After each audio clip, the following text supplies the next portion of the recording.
Hello and welcome to Charlotte, North Carolina, Curry Arena for day 2 of the Coastal Continental Clash as Australia comes to Charlotte, North Carolina to take on Team USA in 4 games, preparing for Paris, the 2024 Paralympics. Right here, I'm Nick Kloss, joined by Dave Kiley, the 8-time Paralympic gold medalist, as well as Gail Gang-Kalis, team captain of the 2016 Paralympic gold medal team in Rio, and getting ready to get underway. Yesterday in Game 1, it was a 70-65 win for Australia, and guys, we're going to dive in to the highlights once we get to the anthems, but while they're warming up, what did you guys see from that first game and improvements you're looking to see in Game 2 for the U.S.? Absolutely. I think Team Australia came out with a bang. You could tell right away that they were trying to shoot threes, make the USA team jump out, and try and defend them. Team USA, I think, will have a better grasp on how to defend that properly today.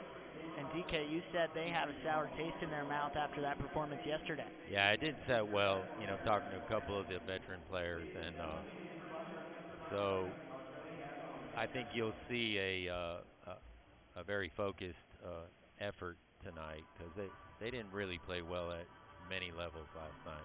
We'll step aside for the Australian and United States national anthems.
But now we're going to have some highlights here as we are back here in Charlotte, North Carolina with Gail Gang-Kalis, David Kiley, better known as DK, two of the best in wheelchair basketball to help us out for this one in the friendlies leading up to Paris. That's what they're all getting ready for here. But guys, we already talked about the game a little bit. We talked about Team USA. We're going to get a look at that first game. And on both sides, what were your takeaways from Australia, Gail? I thought Australia came out aggressive. They came out dominant, to be honest. Team USA, I don't think, was prepared for how well they shot the ball. They have a bunch of old talent as well as new talent, but yesterday, really, Tristan came out and shot with a ton of force and had, shot the ball really well, to be honest, Nick. And DK, talking to Coach Ness before this, he said we're going to see a lot more of that three-point shot taking from Australia. He said it's part of their game, and he challenged them to find their identity. Well, is this a new look Australia team in their style? I think it's a pretty new look across the board when you commit to the three-point line, similar to an NBA team. And I prior to the break, I said that the U.S. didn't play well at every level, but let's give all the credit to Australia, who made them look that way to a certain degree. But I'm not going to go out on the limb and say that they can't hold it up, but I will be really surprised if the USA does not defend much better at the three-point line. And Coach Rob Taylor did say he felt like they didn't defend well at the three-point line in the first half, and then the second half they were getting beat inside. So taking a look at the highlights from yesterday's 70-65 win for Australia over the U.S. Guys, what do you see here? Yeah, again, Nick, once again, the three-point shot was there for them, which also then in return opened them up. We did see Jorge Salazar really come aggressive and have a great first game. He kind of was the mainstay for Team USA. It will be a learning process with this many new players. To me, I'm sure Coach Rob Taylor has been strong in his message about we just need to get better from game to game to game and not get hung up on the score. But as long as the team is getting better, that has to be the ultimate goal. We have strong veterans. We know that. It's the blend and the mesh that needs to occur between now and Paris. And we'll take a look right now at the starters today for Team USA. Yesterday it was kind of that original core, and today Jake Williams, Brian Bell, Trayvon Jennifer, Steve Serio, and John Boy. So similar kind of that starting five that we noticed a day ago. Yeah, this was the Tokyo starting lineup. So these five have a great chemistry together. I'm expecting to see them to come out really aggressive, and I think what we'll also see is a little bit more of that pace that we were talking about. Team USA prides themselves on being really fast, and I think the ball is going to move quickly around the horn. And for Australia, we'll take a look at their starting five. Of course, Tristan Knowles in there had a great day. Tom O'Neill Thorne as well. They were both hitting from behind the three-point line, DK, but someone who's not on that list is Ethan Leard, the younger player on the Australian team. When we talked to Coach Rob Taylor, he said that kid was fast. He came out and he made himself known and had a really good day. Yeah, he really showed out.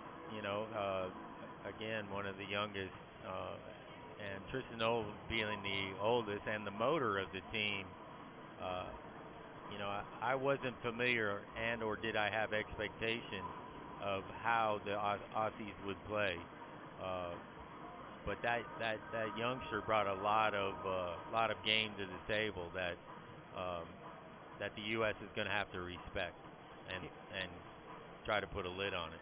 He brought really a new element of speed to the Aussie team, as Team USA, one of the fastest teams in the world, and he was able to kind of match up almost with Steve Serio, who's one of the fastest on the floor. Absolutely. Ethan's made a real big jump from the U23 national team all the way to the senior national team, and he's kind of finding his place now on the senior national team. And now we'll see if the U.S. can correct some of those mistakes from a day ago. And also, one of the main things in wheelchair basketball and in basketball in general, sometimes your shot's cold. And yesterday, we noticed Team USA just wasn't hitting those shots. Yeah, and that can't happen. You can have a bad game, but you just can't back it up with another. So this team has got to get better tonight, and win or lose, they just have to play a lot better. And that's another important thing on top of that. These friendlies are all about building that chemistry, and getting ready then for the training camp they'll have at the end of this month. So trying to work out the kinks in these games where, DK, you mentioned it yesterday, there's not a lot at stake here. It's a friendly. So these are the times to make the mistakes and not when you're in Paris for the games. True. But yet, again, the U.S. is not getting as much time on the floor as some of the other countries. So to a certain degree, you have to take advantage of these moments, whether they mean anything or not. So now ready to get underway for that first tip. Bell and Russell in the center. Sean Russell, another veteran on this team, going to be picked up by Pinder. Jake Williams goes right on him and gets a hook on the arm for the first foul of the day, and something we noticed, not too many fouls in game one, and no timeout taken until the fourth quarter. Yes, the no timeout taken, I think, was probably a great strategy from Rob to see what the players on the court could do for Team USA in a late game situation. So here's O'Neal Thorne, who was raining threes a day ago. Same with Tristan Knowles. In his 40s, but still hitting shots. You can see already the attention to detail of trying to get out for that three-point shot. They were late on that one, got lucky. Boyd was able to close out, just a little behind, but Knowles misses the shot. Serio facilitates inside, up and in off the glass. Bell gets his first points of the day. You can already see, Nick, the chemistry between the starting five for Team USA.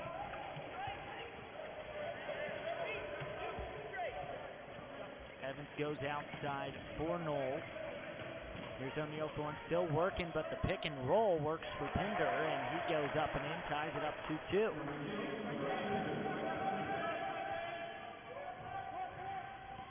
a low pointer getting internal like that without too much trouble, something that really can't happen. Jennifer takes the first shot, misses, gets fouled, but frustrated, felt like he could have had the bucket. Yeah, that was a great two-man game by Steve and Trey. Once again, Steve comes out strong, tries to facilitate the basketball. Wonder if Steve is going to take more of a role on the shooting side of things tonight. Was a great facilitator yesterday, as he always is, as Jennifer hits the first, the three-time Paralympian, 2012, 2016, and 2020, going for his fourth games. Two-time gold medalist as he's off on the second, 3-2, but a great offensive board from Brian Bell. Williams with the three, and he drains it.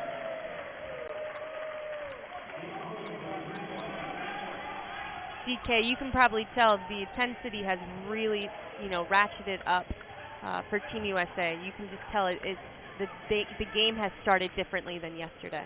Yeah, it's a wake-up call that no one wants to play that way and lose. But sometimes a loss like that is the best thing for a team moving forward.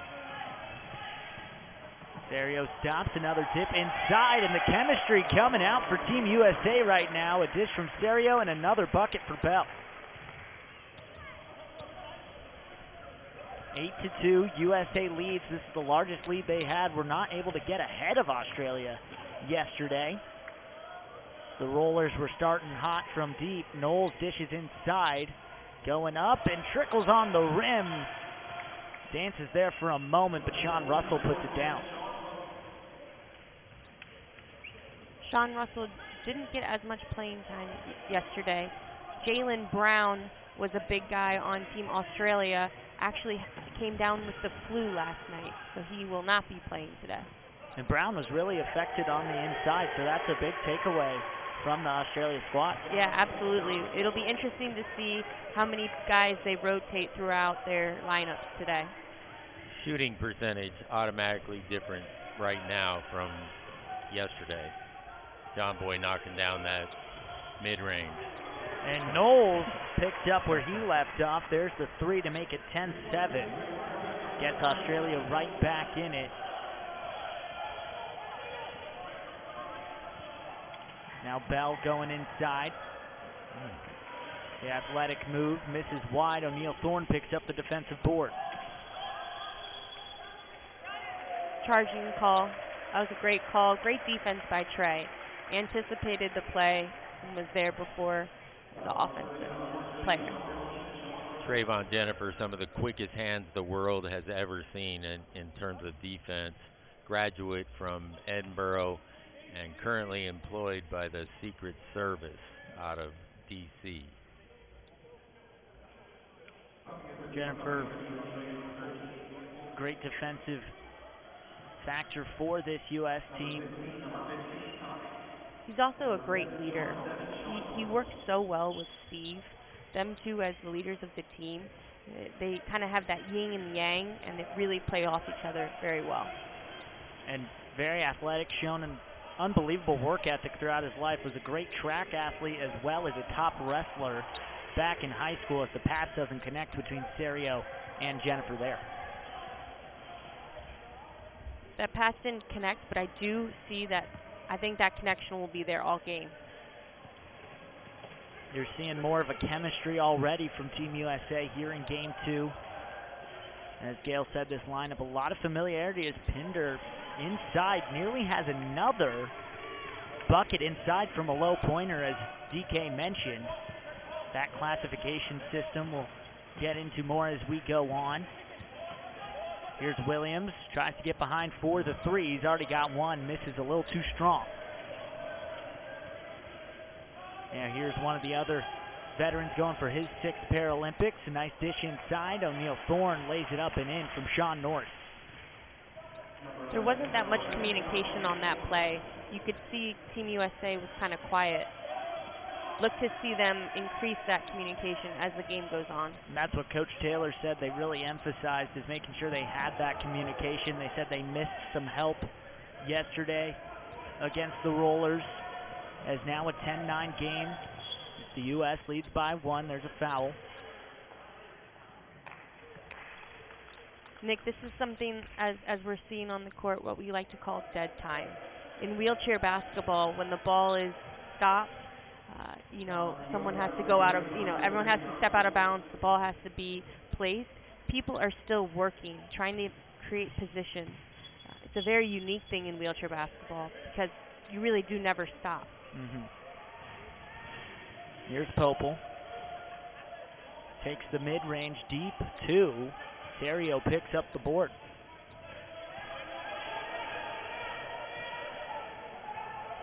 U.S. has to get to a place where they are getting some easier baskets.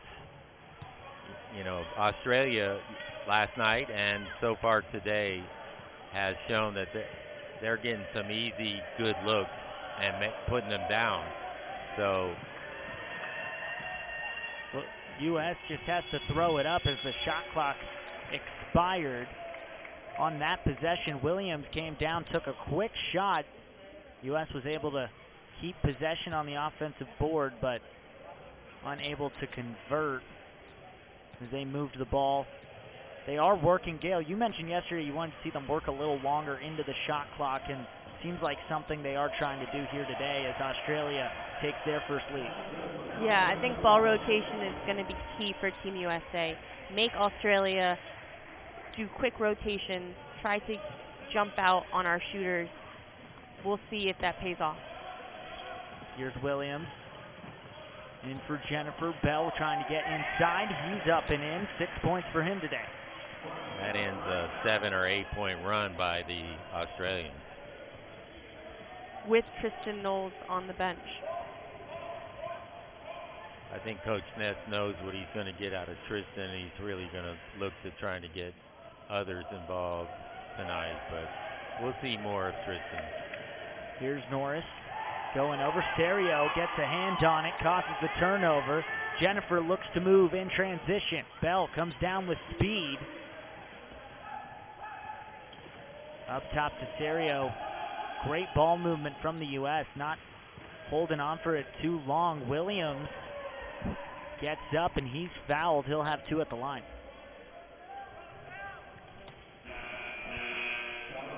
Jake Williams' biggest advantage is his shot. So when people jump out on him to try and take away that, he's very good at making the next read to be able to either facilitate for other people or drive to the basket. Jake Williams, 2.5 classification. He was hit by a car when he was 16.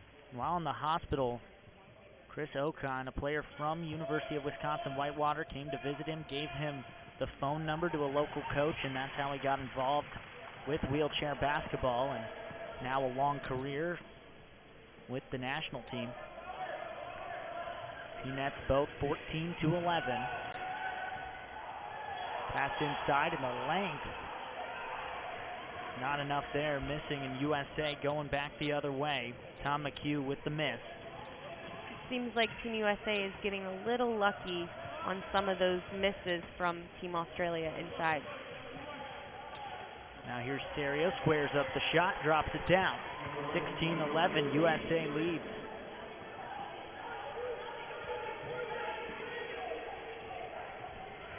So now Australia trying to answer a run from the Americans this time, as a foul going against the U.S. Sean Norris will have a chance at 2. One thing I'd like to see USA do a little bit more is not place their defensive guys on an island. Right there, Jeremy Meyer kind of was left alone. They didn't have team defense there. And so as we move further along in this game, I think that might be an emphasis that Rob Taylor communicates to the team.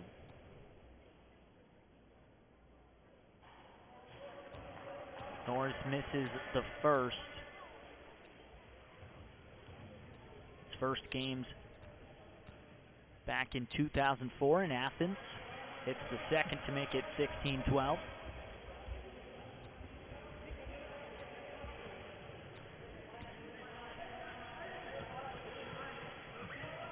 Serio overlooks the offense, trying to go inside to Jorge Salazar, one of the top performers from yesterday's game, game 1 of the Coastal Continental Clash, is O'Neal Thorne. Gets it for Ethan Leard. Another standout player in yesterday's game, as Williams is down. Looks like he's slow to get up. Like DK said, USA doesn't get a lot of time together, so if Jake has to sit out for a couple of games or a couple of training sessions, that'd be detrimental to the success, long-term success of this team. And that's actually something Brad Ness is dealing with right now with Bill Latham being out, and he said the one thing that is good, and with a little bit of a chuckle, he said, we get to practice if we did lose Bill, which we hope doesn't happen, but it allows us to see what else we have. Here's Serio up top for Mayer. Williams got shaken up, but he looks good to go. Throws it inside. Mayer with the mid-range, trickles around the rim and drops. That's really tough to defend. You've got such a power on Jake with the ball. Then it frees up Jeremy, who's also a great shooter in the middle. And here's Leard, the 18-year-old who has popped on the scene. And here's Norris taking the triple, a little short.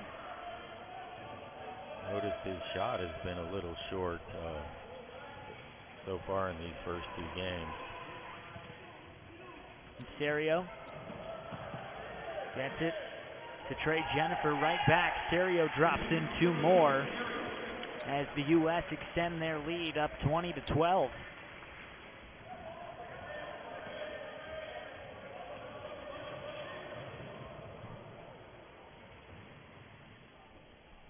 Looks like Sean Norris kind of baited that foul against Trayvon.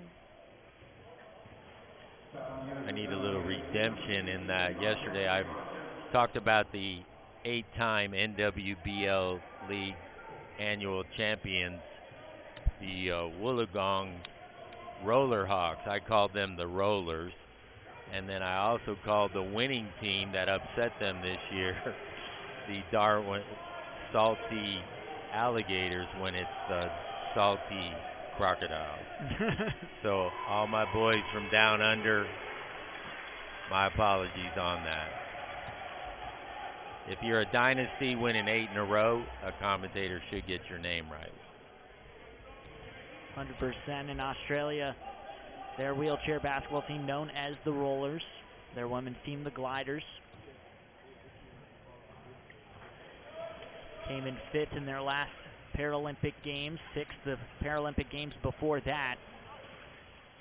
Before those games, they were competing for gold year in, year out, whether it was World Championships or Olympics. Salazar uses the reach and nearly kisses it off the glass. We are under a minute left in this first frame. Sean Norris has been leading this offense. O'Neal Thorne up and unlucky, bounces right out. The difference between offensive philosophy with There we Australia and Team USA. Here's the fast break and up and in. Serio, you mentioned it, Gail, having more of an offensive effect as a shooter here in this game. You can already see that Steve Serio is trying to create his own shots for himself as well as to continue to facilitate for his other teammates. McHugh trying to dish it inside, and there's Serio on the defensive end, causing the turnover. Jennifer pops it back for Williams. He's got 3 seconds. Heaves it up, and off the bank, it's open. Second buzzer beater of the week. We had the half-court shot from Romo in Game 1, and then Jake Williams just nails the 3. Bank's open again for a second straight day at this time. It's just crazy, but that's the end of the first quarter, 25-12. Get another look at this 3 from Williams. I think you're going to see a foul. Well, that could have been an and one easily. And it seemed like O'Neal Thorne did go up to the officials right after and had a quick talk, but now that we're at the end of the first, it's 25-12. So in comparison to that first game, how have you seen the U.S. improve? I think we all knew that Team USA would come out a little bit more aggressive today. I don't think, as DK mentioned earlier, that loss didn't sit right with them. Even though it's a friendly game and they were learning and trying out different lineups, you know, they're all competitive and they're going to want to win. So that doesn't surprise me that Team USA came more aggressive. What is surprising me is Australia's philosophy, and they played really slow yesterday, and you can see a higher tempo game from Team Australia. Yeah, no doubt. The mark of any good team is how you adjust to the ebbs and flows, and how the U.S. team is now making adjustments, and we're seeing their transition strength right now, and winning 50-50 balls. You know, these tips, balls on the floor, people from the U.S. coming up with them. So this is early in this contest, but is a totally different start, one that you would be more accustomed to, I think, over the days to come. And Steve Serio, we've talked about him adding a lot on the offensive end. Brian Bell, he's already got 6 points.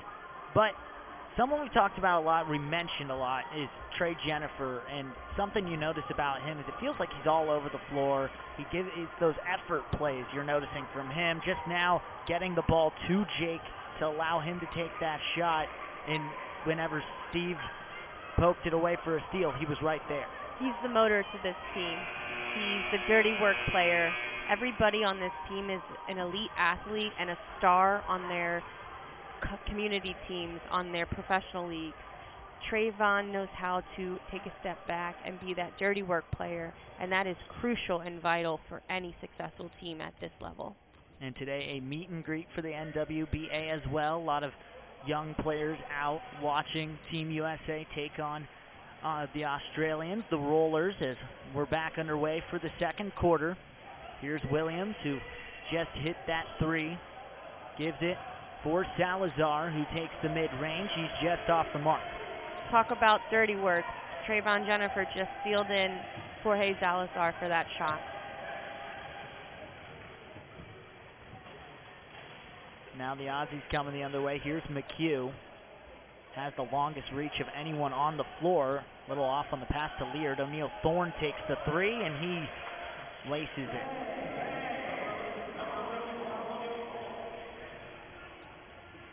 We'll see if Australia can get their three-point shots off more consistent than they did in the first quarter.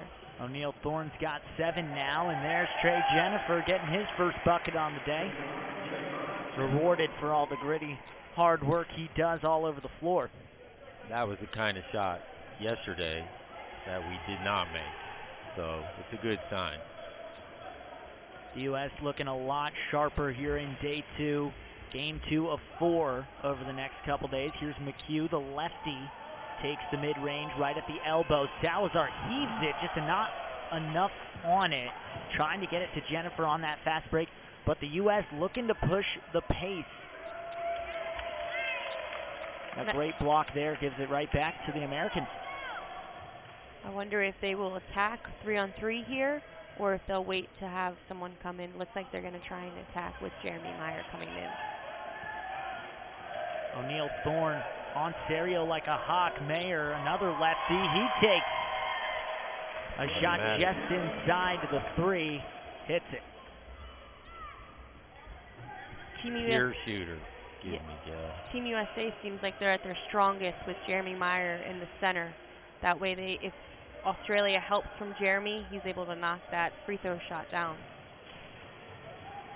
O'Neal Thorne zips it in. McHugh takes the shot over. He nails it off the glass. Jeremy Meyer, number 44, classification 2. And I know we went over it yesterday, but that classification system, no more than 14 added all together, and they go all the way from 0.5 to 4.5, correct, Dale? 1.0 to 4.5. It's based on functional mobility. It allows to evenly distribute all levels of competition. There are 8 classes. The higher the classification, the greater functional mobility and ability a player is. Salazar gets a block on McHugh. He gets it right back and then leaves it short, and Salazar picks up the board. Classification's initially in 10, and currently today is so that all the high pointers, amputees, orthopedic injuries do not dominate the game, so that there is a place for a higher level injury. When we say higher level, we're talking about on the spinal column, perhaps without the balance of abdominal muscles and such. So it allows a very diverse mix of players to be able to be on the floor at the same time. And something we didn't see until late in the game yesterday, we get a timeout from Coach Rob Taylor, deciding to talk things over with his team, which you mentioned yesterday, they were down most of the game, but Coach Taylor decided not to take those timeouts, allow his team to kind of figure it out. Today, playing much better, up 29-16, up double digits right now, and deciding to take a break here in the second. Yeah, a new lineup is coming in. I'm sure Rob wants to talk a little bit about how that lineup is going to mesh, who are the priorities, who are the threats. It just looks like Rob's got a little bit more of hands-on today, which, you know, even coaches need to practice leading up to the game. Rob has a world championship under his belt. He's a very, very good coach. So that's the only way you can explain no timeouts, is the fact that he's just intentionally allowing his team to figure things out as they play. And he wouldn't be the only coach to ever do that. Brad did some of that last night himself. So, you know, but I think he knows that a win here tonight is something that will bode well with his team. So, utilizing that timeout. Coach Taylor, also the head coach at Auburn, coaching at the collegiate level. They actually play in the old Auburn basketball arena. Once they got done with that and built the new one, they gave it to wheelchair basketball, and now they use that facility. Yeah, Auburn is a great facility. You can tell the history within that arena. Their men's team is very good. They always have strong players, a lot of players that have actually tried out for Team USA or have made under 23 teams for Team USA. And now in great hands under the head coach of Team USA as O'Neal Thorne takes another 3. This on the back of the iron. Heavy hand pops it out, and the different lineup is in, and right now we got 24 in white. A.J. Fitzpatrick, the youngest player on the floor. at 19 years old, and then Paul Schulte, the oldest player on the floor for Team USA at 45. Paul Schulte has come back to play. He took a few years off and is now gearing up for the Paralympics. Looks like he's in great shape. He's going to be a strong leader and a strong teammate for Team USA moving forward. And A.J. Fitzpatrick hits his first 2 points of the next 4 days. Does it in front of his head coach at Wisconsin Whitewater, and the U.S. draws an offensive foul. Yeah, Ethan Laird has speed can be a blessing and a curse, and that time it was full-blown speed, but a little bit out of control, and smart of the U.S. to take that charge. Felt like that was something we didn't see yesterday, DK. Correct. Here's Schulte for Salazar, over the top for Serio. Now pops it inside, the mid-range shot from Talon Jordan goes. Good to see from another first-time Paralympic team member. And there's Schulte with the steal. He's pushing the pace. Stops on a dime, turns to keep the possession. Now Salazar, he's got the upper hand, just a little too strong.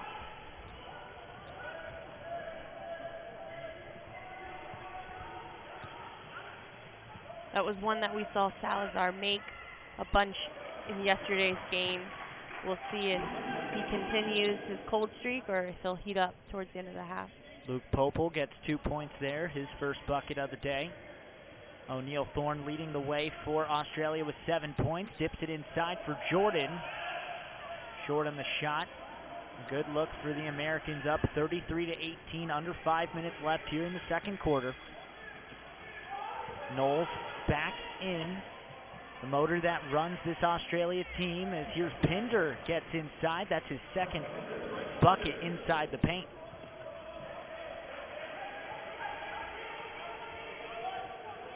Serio takes it up, 6 points for him today. In for Fitzpatrick and right back. Clock winding down. Salazar, nearly an and one, pops out, but he'll have a shot at 2. Yeah, again, Team USA is working the shot clock a little bit more, putting more pressure on Australia and forcing them to defend all 24 seconds. You could see on that last one, Steve had great patience, threw it up to Jorge and got the call fouled on him.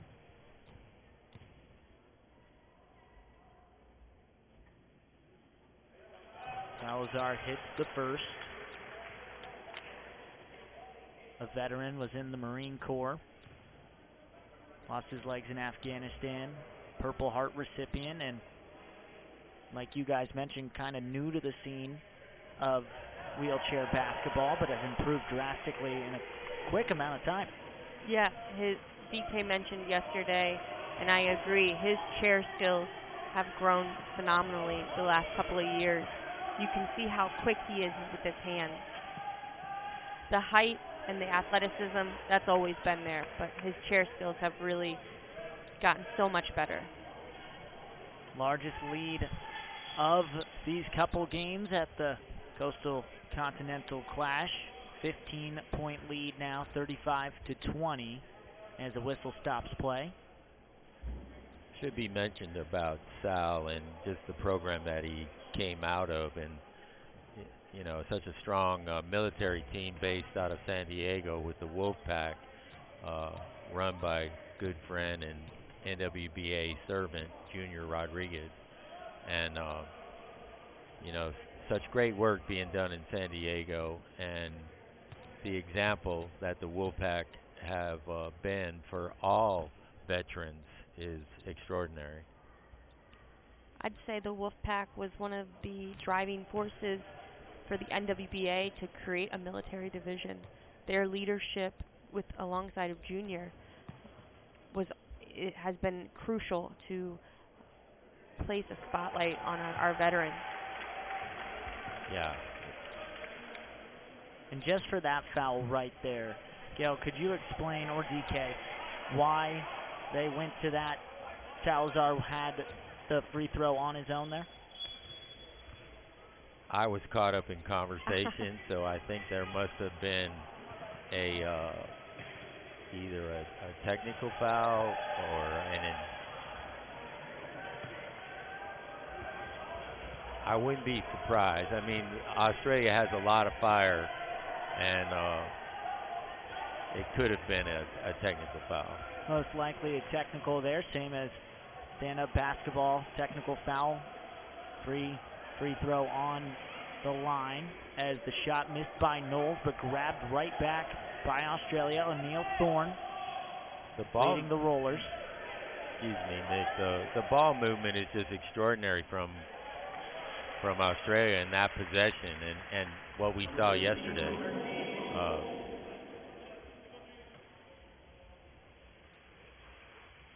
Second bucket there for Luke Popel. When you get the ball moving that many times, you get necks and heads turning, and next thing you know, a low pointer is open for a nice little gimme inside. Here's Schulte.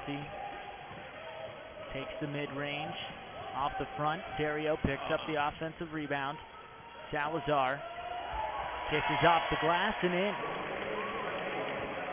That was his bread and butter yesterday. Seems great that he's getting back into the swing of things today with those shots. 4 points now for him in the first half. Knowles with it up top. Played the full first half. Guarded there by A.J. Fitzpatrick. Gets called for the foul. Nick, one thing we're seeing differently by Team USA today is that they're putting their low pointers on defense in the middle. So you can see Talon is the middle person on their defensive lineup. That way, the people on the edge can come and help Talon if speed is coming towards them. Side swatted away by the U.S.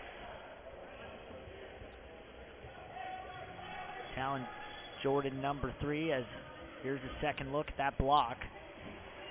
You can't beat height in wheelchair basketball. And Salazar has that, as we've seen already in today's game. Leard tried to find the pass inside and goes out at the baseline. U.S. will take over. I love to see animation by A.J. Fitzpatrick. You can tell that he's really trying to bring a lot of energy today, and it's really paying off for him. He's playing well. Youngest player on the U.S. team is Salazar. Gail, you said it, can't beat height. And long arms. A long wingspan. Absolutely. What Sal has learned with his height is that he doesn't bring the ball down. He's really good at full extension and shooting with just fingertips and wrist flexion, and to make sure the shot doesn't get blocked by a shorter player. 10 points now for O'Neal Thorne. Fitzpatrick elects not to take the shot. The pass worked wonders. Schulte with the bucket.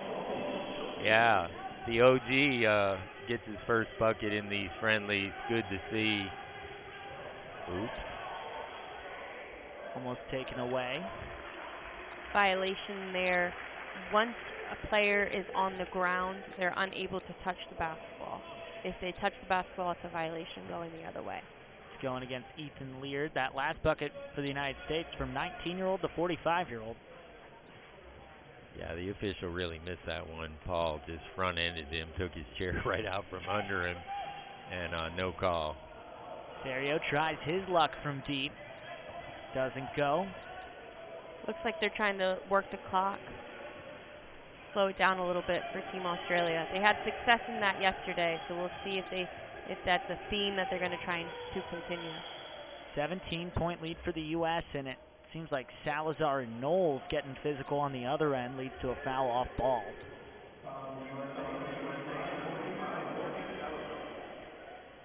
Fouls right now, 4 for Australia, 2 team fouls for Team USA. Salazar and Knowles having a few words over there right now. Players getting a little feisty. Separated because, like you said, there seemed to be a little more fire here in Game 2. The game's called friendly, but all of these guys are uber competitive. And an equipment change coming here for Tristan Knowles. And double technicals have been given out, but for Knowles and Salazar. Salazar took exception to the call. He had position, and a veteran player will force contact and give a little bit of a body shake when contact occurs, and that's where Sal took exception to the call. He thought he had position and that there was a little drama involved with the contact. And Gail, you said it. They're called friendlies. They're not that friendly. And you have to imagine when you're seeing a team 4 times in 4 days, you're getting pretty familiar. Not only seeing them, but you're practicing, around them, using the same bus. Neil Thorne chalks it up at the end of the shot clock. He misses. Salazar picks it up. USA can go on the fast break. Schulte at the buzzer, and he got 3. Already on the week, and Team USA rolling in to the half, up 44-25. And DK, you talked about it. You thought they were going to come back and take they didn't punch first in Game 1. This one, they punched first, as you see another look there. A big turnaround here in Game 2 for Team USA. Really good to see Paul Schulte at 45 out, leading a fast break transition basket like that at the buzzer. But most definitely, I don't have a crystal ball. It's a matter of just a feel for the game. As I said earlier, a loss like last night can serve as your greatest inspiration the next day. And the first half is totally evidence that the U.S. is a different team right now. A whole nother half to play. And I don't know. What do you think, Gail? Yeah, I think Australia went a little cold at the three-point line. Yesterday they shot so well, which opened up so many other things on the offensive side of things. Now, on defensive side of things for Team Australia, they're really having to defend 24 seconds, and therefore that's making them have more mistakes. You can tell the athleticism by Brian Bell, by Trayvon Jennifer. They're able to get inside and be a little bit more aggressive for some of those closer shots. And of all the players on the U.S. team, everyone who's checked into the game has scored for the Americans. So just an all-around effort right now here in the first half. The depth of Team USA is their greatest strength. Any lineup can compete against the best in the world, and that's what Rob is trying to figure out, is what lineups are going to be successful in Paris when the game is on the line. And as you could tell, this Tokyo lineup, their starting lineup from Tokyo, has really come to play today and really been kind of the tone setter for the game. Reversal of roles, Nick, Gail. The U.S. team was over in the corner. They're all smiles. The body language of the rollers totally different, similar to what ours was last night. So the difference of what a day can make, and pretty happy to see the U.S. get out and get those transition easy buckets that we're so known for, I think we'll see more of that in the second half. So the U.S. playing a lot better here in Game 2, 44-25 here at the half. Curry Arena, Charlotte, North Carolina. We're going to step aside for about 5 minutes. Don't go anywhere. Still got a second half of wheelchair basketball, but we'll see you in just about 5.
Welcome back here, Charlotte, North Carolina, Curry Arena for the second half here between Australia and Team USA. We see DK, just the most popular guy here, obviously the legend he is in wheelchair basketball and just as a U.S. Paralympian. But as we talked about in that first half, DK, we talked about for a second when we got off heads and everything, but the free throw line.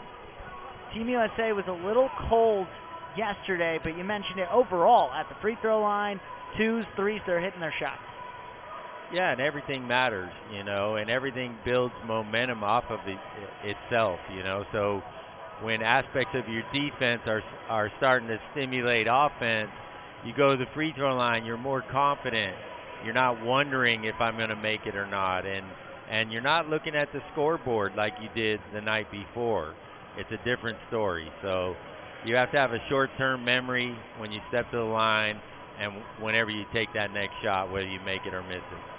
And Gail, Team USA is feeling really good right now. For Australia, it's a lot different from yesterday where they came out firing and then the second half were able to kind of keep that distance. Well, now they're playing from behind. So what do they have to do to kind of take away the hot streak from Team USA? Yeah, I think, one, Australia has to make their easy layups. There are a few close shots that they're missing, and then most of the time it's coming on the defensive side of things. What USA is doing is swinging the ball really well. Australia needs to do a better job of help defense and communicating to each other on where the ball swings are coming. And we'll take a look now at those first half highlights. For Australia, Tom O'Neill-Thorne with 10 points, and then Jake Williams with 8 on the other side, a couple of threes. But overall, for Team USA, I mentioned every player has scored that has gotten in this game. Yeah, Australia came out shooting threes. Team USA did a better job of defending that three-point line, which therefore makes Australia go away of something that they're very comfortable with. Seeing a good mix of defense with that wonderful transition fast break right there by Paul Schulte. And it's good to see him get off to a good start in this game with his minutes. Seems like Steve Serio as well having a good start to today. Overall, the whole team seems like they made the push, and like you said, DK, they were a little salty after that first game. You said the veterans did not feel well. It did not sit well with them after the loss, even though it may be a friendly. We already saw in the first half it's not that friendly between these two, and they will see each other in Paris more than likely. May not match up, but a team they're familiar with. They're getting more familiar, and when we talk to Brad Ness, this team shoots a lot of threes. That's who they are, but the question of what do they do when those threes aren't falling? Well, that's it. Live by the long ball or die by the long ball, and I think they're really adept at shooting long range, but it's how the U.S. can hassle that more. And we've done it some. There's still been some wide open looks from three, but nothing like it was last night. I think 4 or 5 had three-point success by halftime last night. That's not the case tonight. Nick, you mentioned the role reversal, how Australia is now behind fighting back. This is a great opportunity that Brad Ness, I'm sure, is loving to see what kind of fight, what kind of grit does his team have. That way he'll know kind of moving forward in Paris whether they're up for it.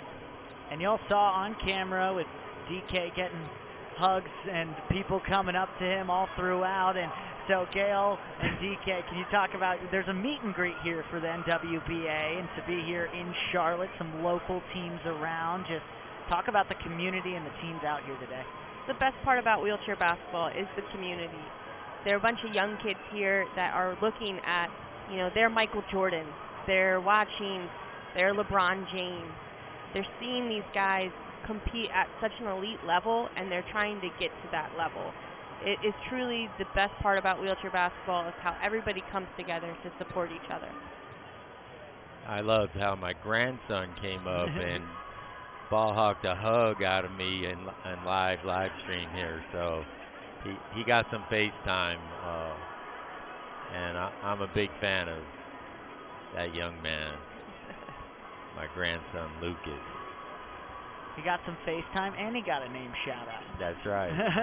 So he gets the best of both worlds here today. Under a minute now, so we're back underway. 44-25, a 19-point lead here for Team USA. It's a very different story to yesterday, which was a 70-65 win for Australia. They came out firing. A lot of threes were falling. Tristan Knowles has been less of a factor here today. He also sat out a lot of that first quarter, so he didn't play as much. And when he's on the floor, it's a different team. It opens up everything when Tristan is on the floor. His three-point ability makes Team USA jump out, have to guard him above the three-point line, which then frees up his other teammates to slash and cut to the basket. Just on a personal note of Tristan, he went to the University of Wollongong and earned a degree in commerce. And when he's not playing basketball, he's a financial planning manager with the Commonwealth Bank. He's established the Tristan Knowles Kid Cancer Foundation. So he does a lot of good things off the floor as well in Australia. And that comes from his experience. He spent most of his preteens in a hospital room before he was able to go through 22 courses of chemotherapy, and now giving that back in the way, helping kids with cancer, just the way he went through. And he had a 10% chance of survival in his preteens, and now one of the all-time best for Australia. A fighter off the court and a fighter on the court. Like so many of these players, as they're back on the floor, and Australia will not give in. Down 44-25. And a different look here. A little mix of the first lineup and that second lineup here with Bell, Jennifer, Mayer, and now Romo checking in for the first time today. I was going to mention, we haven't seen Baby in much. Looking to see how he's playing and meshing well with this lineup. And John Boy in as well. Here's McHugh with the quick pass, and an and one drops for Popel. So a good start for Australia here in the third quarter. That type of start can also create so much momentum for Australia. Let's see if they'll capitalize. If I'm a coach of either one of these squads, it's the game within the game, and let's win this quarter. Break it down. You've got close to a 20-point lead. But let's win this quarter. 8-second call. Wow, great defense by Australia. Kind of surprised USA with that press. Yeah. Unable to get it across half court in the time needed. In international, it's 8 seconds instead of 10 seconds domestically. And that's just not being aware to a man on the floor. Either Fabian didn't have someone to go to, or he lost track of time himself. Romo had a half-court shot yesterday. He dishes in for Bell. Bell with 6 points. Got all 6 of those really quick in that first quarter. Then they switched the two lineups, getting back in the game now. Be the U.S. ball on the baseline. John Boy will bring it in. Fabian out of University of Texas, Arlington. Same school as Paul Schulte as he takes a deep two just off the back of the iron.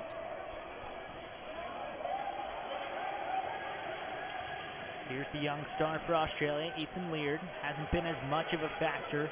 Seems like the U.S. was more ready for him in this game. And a block from one of the best defensive players in the world, in Trey Jennifer, and Bell gets knocked on the arm, and it looks like it's going to be a foul going against the Aussies. You can see Trey's quickness being able to help there. He got picked out and then was able to recover and have a block from behind without fouling. It's a very hard play to do. Yeah, and Pinder, number 2, hit the deck hard. It looked like it hurt. Able to pop right back up. Pinder, number 2 in green, has the long curly hair. Inside for Jennifer, up and in. Great passing play from Romo. to Trey Jennifer. Could have been a foul there. Thank you. I didn't want to be the only one complaining. I saw both of the reactions. Here's a deep ball from Popel. Clanks in and out. 24 seconds to get across the floor and get a shot off in wheelchair basketball. Here's Bell coming through the middle with speed. Gives it back to Romo. Kisses it off the glass and into the hands of Popel. You can see Fabian Romo taking more of an aggressive approach today, handling the ball, being a little bit of a facilitator as well as looking for a shot. Here's Knowles. Dishes outside. Now Popel's going to take the triple. He nails it. DK mentioned in that first half about how well the ball rotation was happening for Australia. That's an example of it right there. Great pass by Tristan Knowles. 9 points for Luke Popel. Come out firing here in the second half. 16-point lead now for Team USA. It was as high as 19 at the half as Mayer takes the deep shot. Bounces out of bounds. Sticks with Australia. Impressed with Popel. He's, no emotion, real flat affect, and just goes about his business. And he finishes and he shoots well from the outside. Impressed. Here's Knowles getting guarded by John Boy. McHugh as closing out right in his face is Jennifer, but he nails the mid-range too. Great patience from Thomas McHugh. He saw Trayvon Jennifer come and try to block him, had a great pump fake, settled down and made the shot. Here's another inside look for Trayvon Jennifer. He's finishing those like a clinician, and yesterday he had trouble finding his shot. Today it's looking great. You can see the intensity that he brings. Right after he made a shot, he was trying to hype up his teammates to have a great defensive possession upcoming. 7 points for him. Now Leard gets inside, and it looks like that bug might have been given to Australia here today. They've gone cold, and Romo goes up and in. USA finding their stride here in the third quarter once again. Getting easy looks, which, was an Australian thing until tonight, Great defense by John Boy there. Forced Tristan Knowles to create contact and got a charging call there. The speed on which USA attacked on this last play, with Fabian making that layup, that's what really put pressure on Team Australia. So up 18, 50-32. There's been one lead change, and that was early on when it was 11-10. Australia was leading. Bell fading away. Romo gets the offensive board, see if he can convert. It's popped up, and McHugh uses the reach. Now Australia trying to see if they can go in transition. Too far for Leard, and a turnover for the Rollers. Gives it back to the U.S. It looks like an equipment substitution. I think this is the second equipment malfunction Tristan Knowles is having today. DK, you can probably attest to this. There's no greater frustration than having equipment failure after equipment failure during a game. Yeah, to say the least.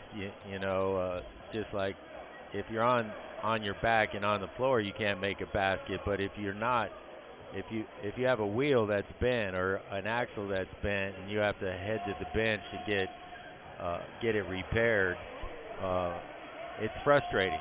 And that's where the top level equipment like Performax comes in and keeps you on the floor longer than other manufacturers. U.S. coming back after Luke Popel hits the three. There's the foul going against Australia. Popel now with 12 points. He leads the way for Australia like a quiet killer. In that first game, didn't really do too much, but this one he stepped up for the Aussies. It looks like everybody's got the green light on Team Australia, which we've kind of seen over the last 2 games. I like that, Gail, the green light thing, with the, it's the green jerseys. Yeah, green light, green jerseys. Brad Ness, the head coach, giving them confidence to take whatever shot they feel like they need to. He said he challenged them to find their own identity, and this is the one that they showed. And there's O'Neal Thorne, who was lights out yesterday, has hit a couple today, 11 points for him. As Bell gives it to Jeremy Meyer to run the point. He's inside, poked away by McHugh. Now Leard's going to slow things down. Jeremy Meyer put the ball out to the defender side and allowed that long arm of McHugh to reach out and tap it for a turnover. Numbers in favor of Australia right here. Ethan Leard pulls up, and that's his first bucket of the day. Possible 4-point turnaround. Now Australia down by 13. Going on a run themselves. Romo gets inside, kisses the glass it in. That play was developed and made by Trayvon Jennifer's pick right there for Fabian Romo. And the U.S. to this point has chosen not to press. And I know that's intentional, of course, by Rob Taylor to see what we've got. Fast break for the U.S. Up and in. Trayvon Jennifer showing his worth on both ends of the floor. 9 points now. We haven't seen Steve Stereo this quarter. I'm imagining Rob Taylor wants to see what different lineups he can run if Steve ever gets into foul trouble. And with Steve Stereo being such a leader on this U.S. team, that could also be a factor of trying to make sure that he can put a lineup out and there's someone who's going to take charge. Absolutely. You see Trayvon Jennifer stepping up as well as see Brian Bell with the veteran leadership. So Rob is pulling all the right strings right now, seeing what he's going to get out of his team going into Paris. When you have so many Paralympic gold medalists, too, there's so much experience as Williams pulls up and rattles around and drops it in. Just an automatic score. Like, he just got in. He had about a half an arm's worth of space and enough time to get that shot off, and was walking away, well, in a matter of speaking, rolling away when the shot was bouncing in. Fitting that we're in Curry Arena at Steph Curry-like. Loving the threes here. As another one from Jennifer. Seems like after the misses he had yesterday, decided he wasn't going to miss a shot in this one. That ball rotation by Team USA puts so much pressure on Australia. Really hard to defend. O'Neal Thorne with the deep one. Doesn't go. And the boards have been all Team USA. More misses by Australia. Yeah. Allows more rebound opportunities. Under 2 minutes. And there's Williams again. DK just said automatic.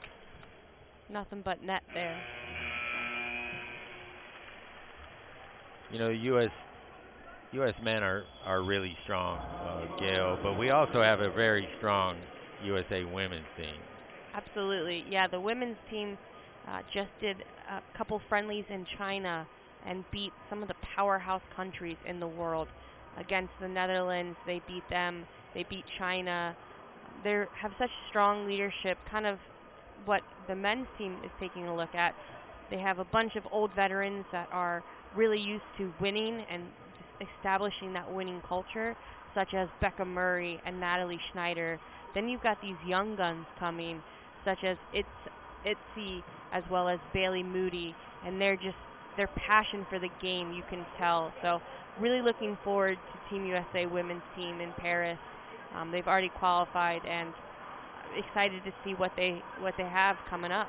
And you being a member of that women's team in 2016, and you've seen the women's team and how they've grown, and over the history, we talked a lot about the men's side, but how has the women's team progressed in the history there? Yeah, the women's team is the best in the world for Team USA. We have the most gold medals, I believe. Don't quote me on that.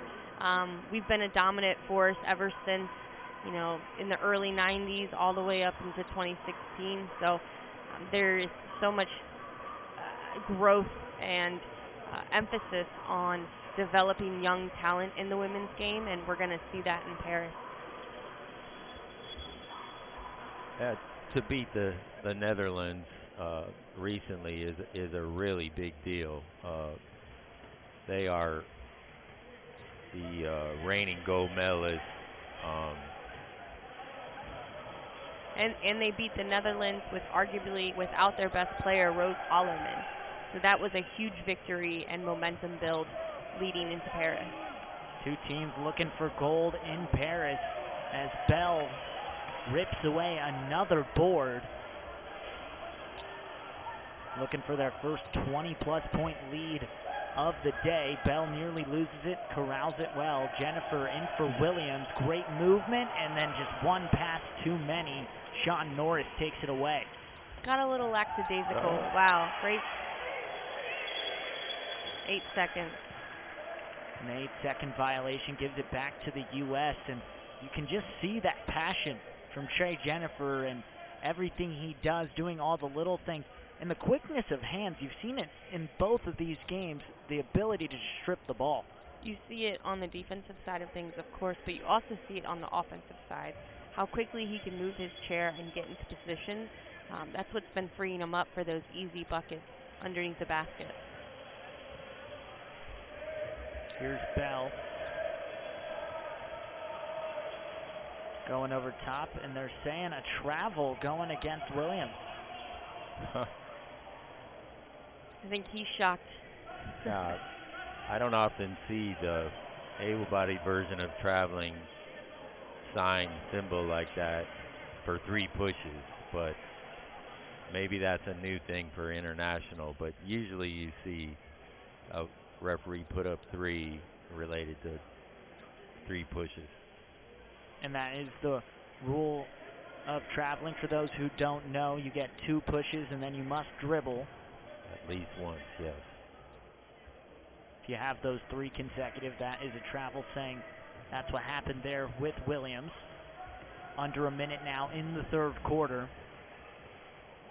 Australia is still trying to take some bites away on that lead. It's high off the glass. It drops in. Make it 60-41. Pinder gets another 2 points in the paint. A perfect example of how Popel, shooting very well from the three-point line today, opens up his teammate for an easy layup. Salazar gets the putback. Collecting the garbage. Got to take out the trash. Yeah. In 1996, Australia was Paralympic champions here in our home country in Atlanta, and a player by the name of Troy Sachs took the Australians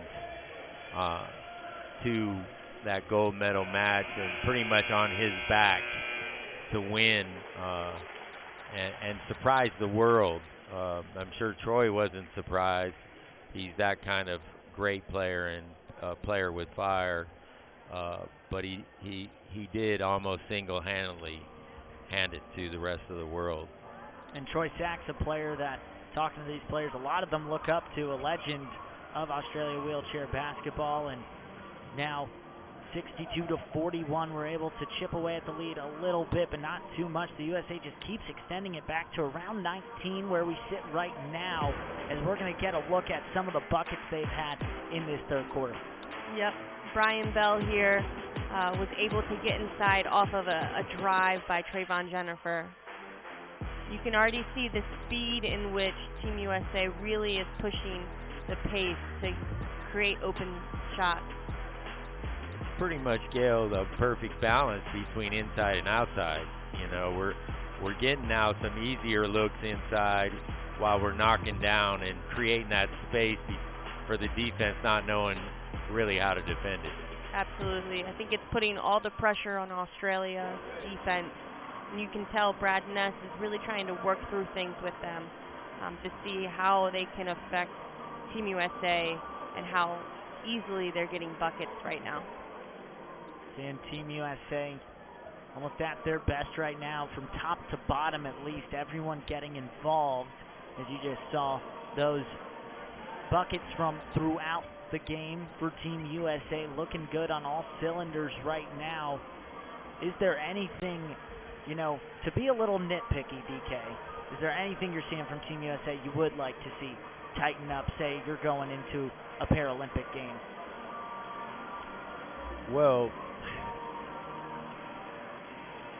with a 20-point lead and a good mix of aggressive defense versus a diverse offense, it's hard to get a little nitpicky right at the moment, but you have to be sure that you move from each game that you are making gains in chemistry, in how you apply the coach's strategy, and it's up to the new guys to really begin to understand their roles and to fit in with this veteran mix.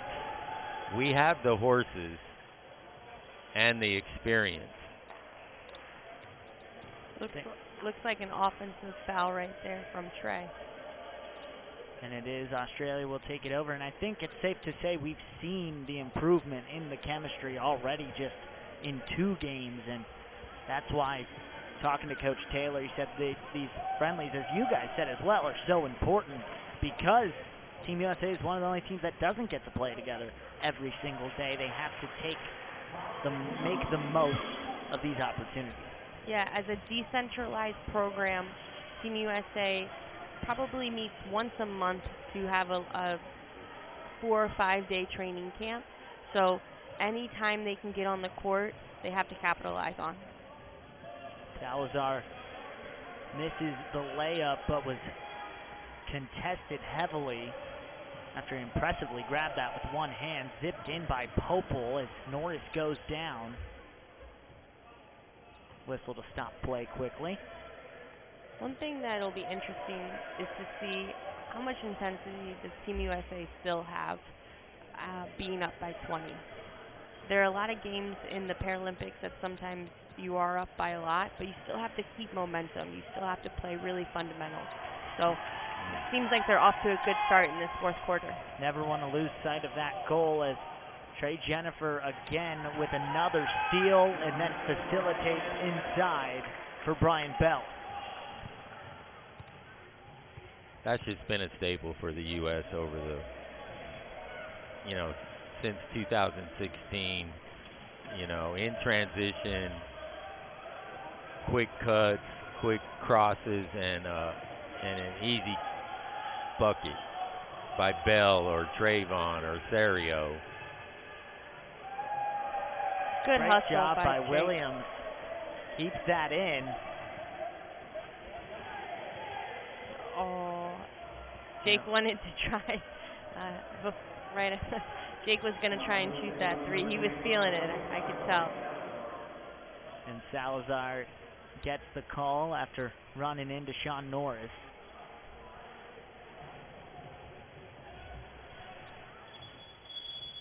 Sean Norris is a veteran on the Australia team. I wonder if he's going to be trying to take a little bit more of a leadership role here to let his guys know, continue to work on the small things. This is a learning opportunity for them. And Norris, nearly a lifelong player, been into para-sport since he was 4 and got started with wheelchair basketball when he was 10 years old. So been around the game a long time, and a tough bucket goes in for Popel, who adds on another 2 and maybe 3. We mentioned this earlier. Popel's ability to shoot the 3 today has opened up other things for him, and this is a great example of him pump faking at the 3-point line and then going in and drawing a foul. He's the leading scorer of this entire game, both sides included, with 14 points. He misses that free throw. Does not get the three-point play. USA up 64-45. And then Bell gets run into. And Norris going over to talk about the call. Doesn't seem too happy about it. I'm sure Brad Ness is excited to see Popel, the way he's able to take over a game. It shows him that he has one more person that can really create for himself other than Tristan Knowles that we saw yesterday. Bell takes the mid-range off the side. And for this Australia team, two players we talked about a lot yesterday who were a big part of that win was Tristan Knowles and Ethan Leard. Both have not played as much today, and the USA did a good job of shutting them down. I'm sure Rob has made an emphasis on those two to tell his team, you know, we want to get out there, be aggressive on their chairs, force someone else to hurt them. Coach Taylor said he was surprised by number 4 in the green, Ethan Leard. Said he was really impressive from the 18-year-old, and said he was even able to take Steve Serio off the dribble, which is not something a lot of guys can say they can do. That's high off the glass, missed from the U.S. Here's Popel, who's been the engine that's run this Australia roller squad here in Game 2. 2 more games, one tomorrow at 6:30 and then 9 a.m. Eastern Time on Sunday. Taken away by Jennifer, pushing the pace. Williams goes for Bell inside, keeps it in play, gets some space and nails the shot. He had a little pullback, little fade away just to create the space. It's a beautiful thing. 9 points for him now in today's contest. 6:40 left. Norris in the middle, gives it to McHugh on the arm, and a three-point play possibility for Australia. 2 possessions back-to-back right there with the three-point play possibility. Something that Team USA will want to eliminate as they move forward closer to Paris. And back to Popel, he is a member of the Wollongong Rollerhawks, that 8-year-in-a-row national champion of the NWBL, upset by the Darwin Salty Crocodiles. But I want to give a shout out to my boy in Down Under, Jerry Houston, former Paralympian himself, who gave me a lot of inside scoop on these players to assume this role at this table with you all. Jerry Houston, thank you. Been great to see this Australia Rollers team, and for both these teams to get great competition as they get ready for August. And that's what Coach Ness really talked about before the game. He's like, you have an opportunity to play against the best in the world. You're going to take that 100% of the time, and they've decided to do that. And now Tristan Knowles coming back in, and he, of course, very familiar with the skills of Team USA. Yeah, absolutely. I feel like each one of these games are going to have their own personality. It's going to end up in a different way, and that's, I think, the beauty of being able to play a team over and over again, like these friendlies. Sean Russell trying to make a pick with no room to establish himself, receives that offensive foul. Sean Russell made his first Paralympic team in Rio 2016. As it's put up by Williams. He's wet today. Makes it 69-48.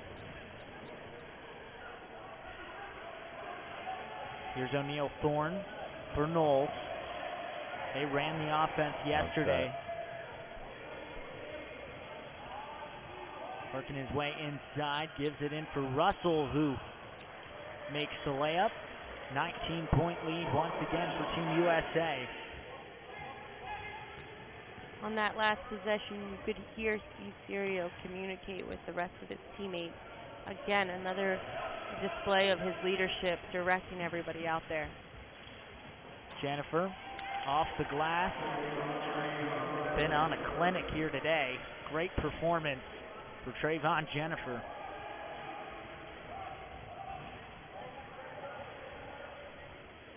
Knowles up top. 21-point lead, largest of the day for Team USA over the Rollers. 5 minutes left to play in the fourth quarter. Knowles gets it. Shot clock winding down, under 5 seconds now. Underneath, put up and in by Samuel White.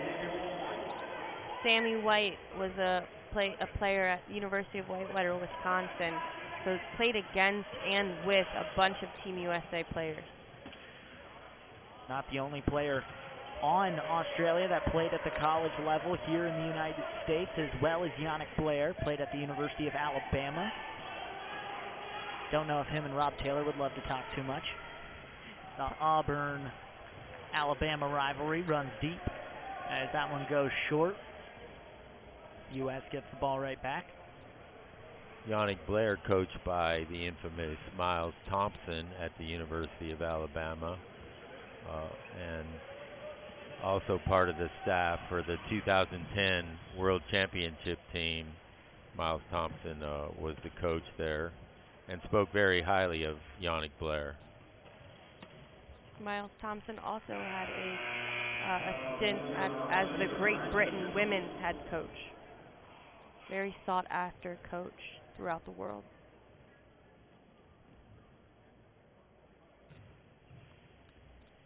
And he is currently an author. Doing a lot of different things. Diversify, and he serves 4 or 5 days a week. And he won't coach anymore, I'm certain of that. But he will serve for the rest of his life. He lives out of Southern California. San Juan Capistrano. Shot a little strong there from Williams. Popel trying to find open space. Evans sets the pick. Popel carving through the middle. A wild shot, but does draw the foul. That was just a little shimmy shake that left Salazar just half a chair behind. And I'm not sure of what Popel's class is. 2.5. 2.5, that's a pretty strong move against a 3.5. We have seen, well, DK, you mentioned, and tell me if I'm wrong, you mentioned like Frank Pinder has had 4 buckets now inside the paint. He's a classification 1. And then, like you said, a move that's not common for a 2.5 there. So some Australia players playing above their classification in a way. Yeah, you would hope that you could get offense out of your class 1s. You know, oftentimes they're on the floor for different reasons, but when they're given looks, you know, to stay on the floor, you got to knock them down. And Pinder's been able to do that, and he'd have another 6. He had some good looks that he did not make inside, but I'm sure Coach Brad Ness would be happy for a low pointer like himself to come away with 8 points at the end of the game. 3:22 left in the fourth quarter. Team USA still with a comfortable lead. Here's Mayer, left wide open, and when you do that, he's going to hit it. There are those types of players and shooters that, you know, Becca Murray, that if left alone, you just automatically expect them to make that shot. And when you have this lineup on for Team USA, you have Jeremy Meyer and Williams on the floor at the same time, both very effective at shooting the ball. I'll chalk that up to an announcer's jinx right at that moment. Both of them on the court also allow Jorge Salazar to use his speed to get in. They spread out the defense so well that that's what's really putting pressure on Team Australia. 2.5 minutes left. Popel tries his luck from deep. McHugh gets the offensive board and puts it right back up. McHugh has a body frame and style of that of Bill Latham, just a big, tall presence, and would easily able to rebound that and put it back. And McHugh, a class 4.5 for Australia. Which with Latham gone would make sense that McHugh's getting a lot of good minutes in his absence. And that's what Coach Ness talked about, was it is practice you don't really want to have, but good practice to be able to work on your game without Bill Latham if, God forbid, that was a situation they're in upcoming tournaments and the Paralympic Games. It'll be interesting to see what decisions Brad Ness makes as they announce the team and decide on who they're taking to Paris in July, to see how many big guys will they take if Bill Latham can no longer make it or is injured leading up to Paris. Getting knocked down there, Samuel White. And that was an elbow that hit the ground first, or the court first, and those hurt. Bone on hardwood doesn't sound very fun. I did it my whole career, man. My elbows got blown up so many times, and especially before fifth and sixth wheels came into play, where going over backwards was commonplace. But nonetheless, it's a familiar sound that makes me cringe. All too familiar. All too. Pops around. Salazar pops off his face nearly, and shot clock violation going against Australia with 1:03 left to play in the fourth. Team USA up by 21. I like to see the intensity that's still there for Team USA. They're up by a lot, but they know how important these games are, and you can tell the intentionality of it all. And there's Jeremy Mayer, who's just silky right now with that stroke. Yeah, man. That will keep you on the floor in crunch time, perhaps. You shoot like that. 10 points for him today off the bench. I think he's only missed once.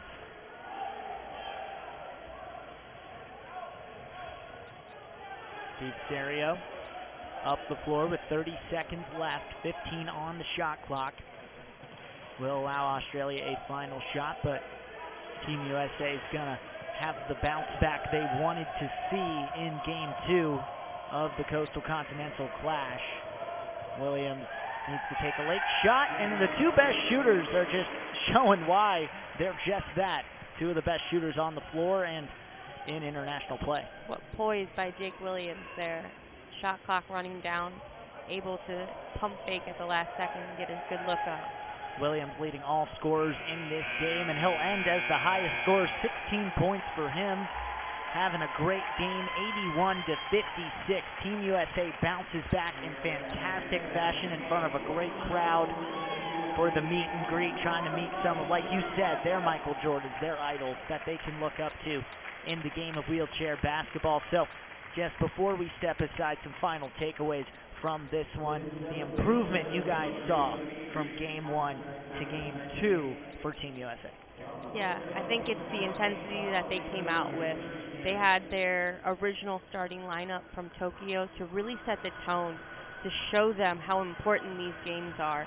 From there, each player was able to come in. I believe everybody scored on Team USA, so the strength of depth that they have is really important for their long-term success in Paris. And how a great team handles adversity. When you don't play well, are you able to rise above that and put it in the rearview mirror, or are you going to hang on to it until for the next game? And clearly the U.S. Put that in the rearview mirror, but right up until the opening tip, they were poised and ill that they did not play well yesterday. So I think Rob Taylor has to be happy with his team. Well, another fun day of wheelchair basketball as they get an ovation from the home crowd here in Charlotte, North Carolina. An 81-56 victory for the United States over Australia. It's been a lot of fun here in Game 2, but we still got 2 more tomorrow at 6:30 and then 9 a.m. on Sunday. So for our entire crew, for David, Kylie, DK, Gail, Gang, Kalis, I'm Nick Kloss saying so long. We appreciate you tuning in here on YouTube to watch some of the best do their thing. We'll see you next time. Have a great rest of your night.